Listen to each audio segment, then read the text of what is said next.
রিচার্লিসনের জোড়া গোলে সার্বিয়াকে 2-0 গোলে হারিয়ে ব্রাজিলের বিশ্বকাপ যাত্রাটা কিন্তু বেশ ভালোই হয়। অন্যদিকে ক্রিস্টিয়ানো রোনাল্ডোর রেকর্ডের রাতে ঘানাকে 3-2 গোলে হারায় পর্তুগাল। কেমন ছিল ম্যাচ দুটো? আজকের ডিবক্সে তা নিয়েই আলোচনা করব আমরা। আপনাদের সাথে আছে আমি মোস্তাফিজুর রহমান প্রান্ত, আর আমার সাথে আছে স্পোর্টস অ্যানালিস্ট অনিম শামস। অনিম, কেমন ছিল কালকের রাতের দুটো ম্যাচ? দুটো ম্যাচই অনেক এক্সাইটিং ছিল। আই থিঙ্ক বাংলাদেশের ফ্যান বেজের জন্য specifically Portugal because of Ronaldo, আর ব্রাজিল তো ব্রাজিলই, সো এটার জন্য বেশ রাতের বেলা অনেক আওয়াজ আসতেছিল বাসার আশেপাশ থেকে, সো দ্যাট ওয়াজ ফান। পুরো বাংলাদেশের মানুষই কিন্তু পর্তুগাল, আর্জেন্টিনা, ব্রাজিল তিনটা টিমেরই বেশ ভালো ফ্যান রয়েছে। সবাই মোটামুটি সারা রাত জেগে 3টা পর্যন্ত জেগে কিন্তু খেলা দেখেছে। আমরা দেখেছি টিএসসি বলেন বা ঢাকার বিভিন্ন জায়গায় কিন্তু লাইভ স্ক্রিনিং করা হয়েছে। সো একটা আমেজ কিন্তু বাংলাদেশের বিশ্বকাপের আমেজ শুরু হয়ে গেছে। বাংলাদেশের বিশ্বকাপের মেইন এসেন্সটাই তো সেন্টার্ড অ্যারাউন্ড আর্জেন্টিনা এবং ব্রাজিলের ফ্যান বেসটা, সো ওটার জন্য তো এই দুটো টিমের ম্যাচে সবসময় ঢাকা না, ঢাকার বাইরেও অনেক জায়গায় অনেক বড় বড় স্ক্রিনিং, বড় বড় গ্যাদারিং হয়েছে। সো এটা that's the world cup craze in Bangladesh basically. Right. Cristiano Ronaldo কিন্তু একটি অসাধারণ রেকর্ড করে ফেলেছে। টানা 5 বিশ্বকাপে কিন্তু তিনি গোল করতে সক্ষম হয়েছেন।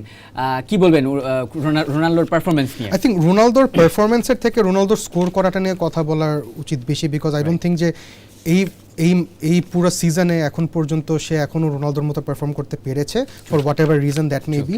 এবং আমি বিলিভ করি যে ওয়ার্ল্ড কাপের ফার্স্ট ম্যাচ রোনালদো খেলতেছে after the whole saga with Man United, it was inevitable যে সে স্কোরটা করবে, and it was from a penalty, but I think it gets the ball rolling for him.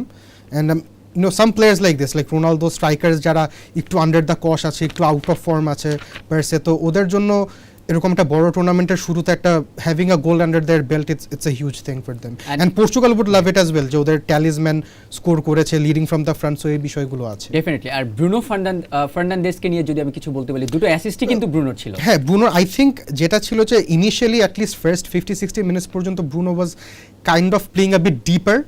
I think ব্রুনোর best utility final থার্ডের একটু আগে, like the second striker position, when he is like making all those final incisive passes, kind of free রোলে দিলেও কিন্তু Bruno free রোলের থেকে আমি যেটা মনে করি যে ও যখন গেমটা ডিকটেট করতে পারে, যখন যে ওই কিলার ফাইনাল ইনসাইসিভ থ্রু বলটা বা পাসটা, that is where Bruno shines best. এবং যখন after the first goal and যখন ম্যাচটা একটু একটা উত্তেজনার মধ্যে চলে গেল, সো ম্যাচটা বেসিক্যালি ওপেন হয়ে যায় যখন গানাও অ্যাটাক করছিল এবং মাঠে অনেক স্পেসেস খালি ছিল। So Bruno, when you give him space, তার ভিজুয়ালসে তার হরাইজনে জিনিসটা অনেক ভালো করে সে খেলাটা ডিকটেট করতে পারে। তো সে যেসব বল প্লে করছিল ওইসব ইনিশিয়ালি ওখান থেকে গোলগুলো জেনারেলি আসে। সো ব্রুনোর জন্য ওই সিচুয়েশনটা অনেক হেল্পফুল। মিডে যদি ব্রুনোর কাছে বল থাকে তাহলে definitely he will deliver it to the striker or winger. That's what he did. Alright, আমি যদি পর্তুগাল ম্যাচ থেকে সরে যদি ব্রাজিলের ম্যাচ নিয়ে যদি আপনি কথা বলি, রিচার্লিসনের জোড়া গোলে কিন্তু সার্বিয়াকে 2-0 গোলে হারায়। প্রথমার্ধ কিন্তু ব্রাজিল একদমই গোলশূন্য ছিল, ছন্ন ছাড়াই ছিল বলা যায়। কিন্তু পরের হাফে কি হলো এমন যে ব্রাজিলের ট্যাকটিক্সটা কেমন ছিল যে তারা 2-0-তে একদম ম্যাচটি জিতে নেয়? আই থিঙ্ক ট্যাকটিক্সের থেকে বেশি যে প্রথম যে বিষয়টা বললেন আপনি, এটা যদি একটু অ্যাড্রেস করি, যে ফার্স্ট হাফটা যদি বলেন একটু ডাল ছিল লেটস সে। আই থিঙ্ক এটা ওয়ার্ল্ড কাপের মতো একটা টুর্নামেন্টে আপনি যদি অন্য ম্যাচেসগুলোও দেখেন, আই থিঙ্ক ফার্স্ট হাফ কিন্তু অ্যাপার্ট ফ্রম স্পেন অথবা ইংল্যান্ডের ম্যাচে first half is not high scoring part of the tournament, because দুটো টিমই একটু রিজার্ভডভাবে খেলে, নতুন কন্ডিশনস, কেউ আগে কখনো এরকম একটা এনভায়রনমেন্টে কাতারে কখনো খেলেনি। অ্যান্ড একটা সাইকোলজিক্যাল ফ্যাক্টর থাকে যে ওয়ার্ল্ড কাপের প্রথম match, you don't want to mess it up, so একটু রিজার্ভ দু টিমই থাকে। It's pragmatism and game management from the coaches, from the players as well. So এখন দ্য থিং ইজ যে ব্রাজিলের on paper against Serbia, obviously Brazil is the better team, এবং 2-0 score line সেটা I guess পুরোপুরিভাবে reflect না করলেও ম্যাচের second হাফে যেটা হয়েছিল যে I think Brazil just wanted ইট মোর ওই সময়। এবং যখন ওয়েন ইউ গো আহেড 1-0, ম্যাচটা সবসময় ওপেন হয়ে যাবে, যেটা পর্তুগালের ম্যাচেও হয়েছিল, যে গানাকে কিন্তু লাস্টের দিকে অনেক ফ্রি স্পেসেসে পর্তুগাল অ্যাটাক করতে পেরেছিল, অনেক এমটি ওয়াইড স্পেসেস ছিল in behind the final line of the Ghana defence. Same goes for Brazil. আপনি যদি দেখেন যে the last 10 minutes, last 15 minutes, ওরকম সময় যখন অন্যান্য রড্রিগোকে নামানো হলো, মার্টিন ল্যানলিকে নামানো হলো, সো অনেক এন্ড টু এন্ড একটা খেলা হচ্ছিল, because the game gets opened up. Right. So first হাফে সবসময় একটু রিজার্ভেড থাকবে unless there is a goal. I think দুটো টিমই সবসময় প্র্যাগম্যাটিক ভাবেই খেলবে। টিটের কি কোনো স্পেশাল ট্যাকটিক্স কি কালকে বেশ লক্ষণীয় ছিল যে এই চেঞ্জের কারণেই হয়তো ব্রাজিল গোল পেয়েছে ফার্স্ট হাফের পর সেকেন্ড হাফে? I don't, first of all, I'm quite a bit of a believer যে ম্যানেজার আপনার এখানে there is not much to do যখন আপনার কাছে এরকম স্টার্টিং 11-এর প্লেয়ার্স থাকে। এবং দ্য থিং ইজ যে অনেক ধরনের অ্যাটাক কিন্তু ডিপেন্ড করে আপনার ব্যাকলাইনের ফুল ব্যাকস উইং ব্যাকসদের থেকেও। এখন ব্রাজিলের বিষয়টায় আপনার যে দুটো ফুল ব্যাকস আছে তারা কাইন্ড অফ একটু reserve, they will not be বামিং ফরওয়ার্ড লাইক লেটস সে ধরেন যে ম্যানচেস্টার সিটির উইং ফুল ব্যাকসরা যেমনি সবসময় অ্যাটাক করতে থাকে, আন্ডারল্যাপ বা ওভারল্যাপ করতে থাকে, ব্রাজিলের ক্ষেত্রে সেটা একটু রিজার্ভড। সো সেক্ষেত্রে অ্যাটাকটার ধরনটা একটু পাল্টাতে হয় সবসময়। এবং এমন না যে টিচের কি করার ছিল, আই থিঙ্ক টিচে একটু is a bit reserved manager in itself. আমি রিজার্ভড কথাটা বারবার বলছি বিকজ জিনিসটা actually it is exactly that way. কারণ যে he is not very expensive, he is not like a Luis Enrique যে আপনাকে অনেক রোমিং এর চান্স দিবে। হ্যাঁ, সো বেসিক্যালি যেটা ছিল আর কি, টিচে যেটা করেছে, হি ট্রাস্টেড হিজ প্লেয়ার্স। একটা অবভিয়াসলি ডিবেট ছিল যে Y is Richarlison starting ahead of Gabriel Jesus. এখন I think when you have Neymar in behind যে সেন্ট্রালি বা একটু যার ওয়ার্ক রেট কম, সেই ক্ষেত্রে রিচার্লিসন আপ আহেড কিন্তু আপনার টিমের যে বেসিক স্ট্রাকচারটা, টিমের যে ফরমেশনটা, ওটাকে ঠিক রাখার জন্য Richarlison played a pretty huge role. And what about Vinicius Junior left flank দিয়ে এন্ড রাইট ফ্ল্যাঙ্ক দিয়ে রাফিনিয়া কিন্তু আমরা দেখেছি যে অনেক সুযোগ মিস করেছে, কিন্তু রাফিনিয়ার সুযোগের থেকে যেটা আমার কাছে চোখে পড়ার মতো ছিল যে রাফিনিয়া কিন্তু ডিফেন্সিভলিও বেশ ইনপুট দিয়েছে, he had to come back a lot. So ওইসব জিনিসপাতি ছিল। ব্রাজিলের অ্যাটাকটা কিছুটা হলো ইমব্যালেন্স বিকজ সব প্লেয়ার্সরা সিমিলার ভাবে ওদের ডিফেন্সিভ ওয়ার্ক রেটটা পালন করে না, সব টিম থেকে সব কিছু এক্সপেক্টেড না। ব্রাজিলের জন্য জিনিসটা এরকম, মানে ব্রাজিল কখনোই ওরকম ডিসিপ্লিন আকারে, that's not in their DNA. Brazilian football it's more about flair, it's more about individual brilliance, it's about creating a beautiful moment, যেটা রিচার্লিসনের সেকেন্ড গোলে ছিল।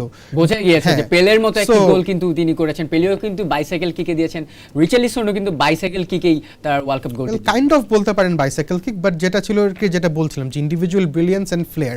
আই থিঙ্ক ব্রাজিলের যদি এই টুর্নামেন্টে কোনো কিছু অ্যাচিভ করতে হয়, it won't be because of Tiche's master classes, it will be about Tiche managing his players and allowing them the space to shine on their own, যেটা গতকালকের ম্যাচে করেছিল। সো ব্রাজিলের matches are going to be scrappy, it's always going to be scrappy, there are going to be moments যেখানে and two and ওরকম controlled football হবে না, যেরকম আই গেস আপনি একটা ইটালিয়ান সাইড থেকে এক্সপেক্ট করতে পারেন বা স্পেন থেকে এক্সপেক্ট করতে পারেন যে তারা কন্ট্রোলড, তারা জানে তাদের কী করতে হবে, they have a set game plan, ওটার মধ্যে স্টিক করবে, ওটার ওই বক্সের বাইরে কোনো কিছু যাবে না। বাট ব্রাজিলের ক্ষেত্রে জিনিসটা একটু সবসময় ডিফারেন্ট হয় because of the players that they have, and it's মানে আপনার কাছে যদি নেইমার, ভিনিসিয়াস জুনিয়র থাকে, রাফিনিয়া থাকে, ওয়াই নট ইউ। তবে নেইমারের কিন্তু গতকালের রাতের পারফরম্যান্সটা কিন্তু বেশ, মানে একটু এটা নিয়ে সন্দেহ রয়েছে তিনি একটা টপ ক্লাস পারফরম্যান্স দিতে পেরেছে কিনা। I think it's a bit too harsh to call it because obviously it's not a Neymar like performance, but at the end of the day you win 2-0. Right. That's what counts because tournament football, it's about winning your matches, getting to the next round and then getting to the other round. So জিনিসটা এমনি progress করতে হবে।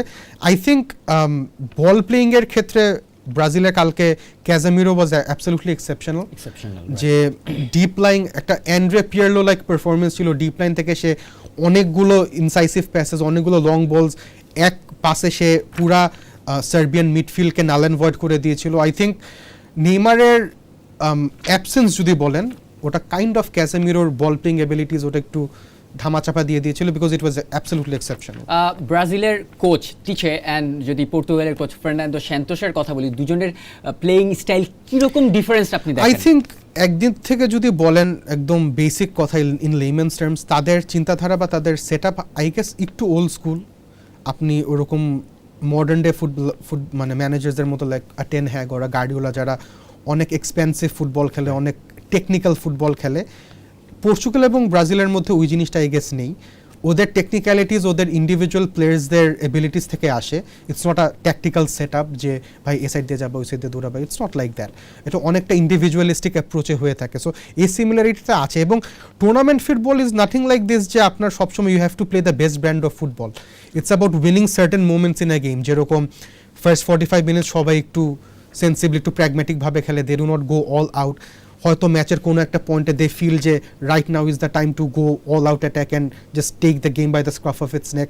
তো এগুলা সব কিছু manage করার I guess main ক্রেডিটটা ম্যানেজারদেরকে দিতে হবে, because they get to call the shots. তাদের আই গেস এসব ম্যানেজার্সদের মেইন উদ্দেশ্য বা মেইন গোলটা হচ্ছে তাদের প্লেয়ারদের জন্য ওই রকম একটা পরিবেশ ক্রিয়েট করে দেওয়া যেখানে তারা নিজেদেরকে এক্সপ্রেস করতে পারবে। অ্যান্ড আই থিঙ্ক এই একটা মানে it is a very overlooked aspect about Portugal's manager Fernando Santos and Tite, যে তারা তাদের প্লেয়ার্সদেরকে কেমনে শাইন করার ওই স্পেসটা ক্রিয়েট করে দেয়। তাদেরকে সবসময় মানুষজন অনেক ক্রিটিসাইজ করে যে তাদের আই গেস অনেক পুরান দিনের ফরমেশন খেলায় বা স্লো ফুটবল খেলে, রিজার্ভ ফুটবল খেলে, কাউন্টার অ্যাটাকিং ফুটবল খেলে, but at the end of the day it works for their team, it works for their players, so that is what counts. দিন শেষে কিন্তু দুই ম্যানেজারই তাদের টিম থেকে আউটপুটটা নিয়ে আসতে পেরেছে, 3 পয়েন্ট করে কিন্তু তারা পেয়েছে। I think it's going to get a lot more difficult because Ghana এবং Serbia, they even though they were very well coached teams, মানে হ্যাঁ they are not the elite teams in the World Cup, but তাদের setup তারা নিজেদের আওতার মধ্যে কিন্তু যথেষ্ট ভালোভাবে কোচড,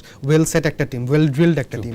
সো যদিও লেটস সে যে কালকে ব্রাজিলের ডিফেন্স অতটাও মানে এক্সপোজ বা ছিল কিন্তু kind of I think it's the first game একটু মানে we are being very harsh যখন আমরা বলি যে এক ম্যাচ দেখে যে তারা কি একটু শিখি ছিল নাকি, তারা টেস্টে ঠিক গোস মতো টু হয় আর্জেন্টিনা আই গেস, হয়তো সৌদি আরবের সাথে হেরে গিয়েছে, কিন্তু I think difference was যে not drawing any conclusion, but Argentina was tactically, physically absolutely outplayed. A to Z, at least in the second half of the game, Argentina could not do what they wanted to do, and মানে Saudi Arabia did whatever they wanted to do. এটা একটা খুব বড় একটা মানে drawback in the sense যে যখন আপনি এমন একটা সিচুয়েশনে পড়েছেন আপনার টিম যেটা করতে চাচ্ছে সেটা করতে পারতেছে না।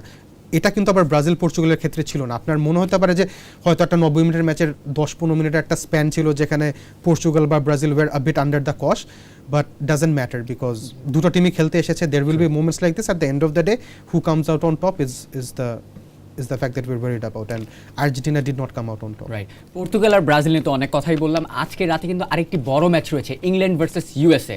সো এই ম্যাচ নিয়ে প্রেডিকশন আপনার কি মনে হয়? I think এই ম্যাচটা it's one of those games যেটা ক্রাউডকে অনেক অ্যাট্রাক্ট করে because of the narratives that goes around England versus USA. I think দুটো দেশ there's a bit of tension. It's always been like that when it comes to football with their fan bases and all that. So you know it's also kind of is the football versus soccer debate. Soccer, yeah, yeah, it's always there. So I think ইংল্যান্ডের জন্য এটা bigger challenge. Group স্টেজে this is the biggest challenge that England faces, and এই match যদি জিতে যায় there pretty much set in their ways to go for the round of 16. And USA is a good team. They are a well coached team. They know তাদের একটা identity আছে and they stick to their identity. I think that's a very big compliment on any team that's playing football in this World Cup, যে তারা জানে তাদের কি করতে হবে। And I think যদি England on the day if they're not good enough they allow USA to play the way they want to play, I think England could be in trouble because USA is মানে হয়তো আপনি ওদেরকে আন্ডাররেট করতে পারেন because they're not a big name in world football, but they've got good players, they've got, as I said, an identity. Any team that has an identity, if you give them the space to function, তারা সবসময় score করবে, তারা ভালো football খেলবে। So I think still on paper England will go in as favorites for obvious reasons. What's your prediction? Specific digits? I don't like to predict games before they take place, but I know I think Southgate plays pragmatic football, plays reserved football as well. So I don't know, maybe a 1-0 or a 2-1, something like that in favor of England. But it could be a draw. I mean, I don't like predicting games. It's a very difficult question to answer, honestly. Thank you so much, অলিম, আমাদের সাথে D বক্সে আসার জন্য। আজকে রাতে রয়েছে বড় একটি match, England versus USA. So অনেক হিস্টোরিক্যাল মোমেন্টামও রয়েছে এই ম্যাচটিকে ঘিরে। সো বাংলাদেশ সময় রাত 1টায় শুরু হবে ম্যাচটি।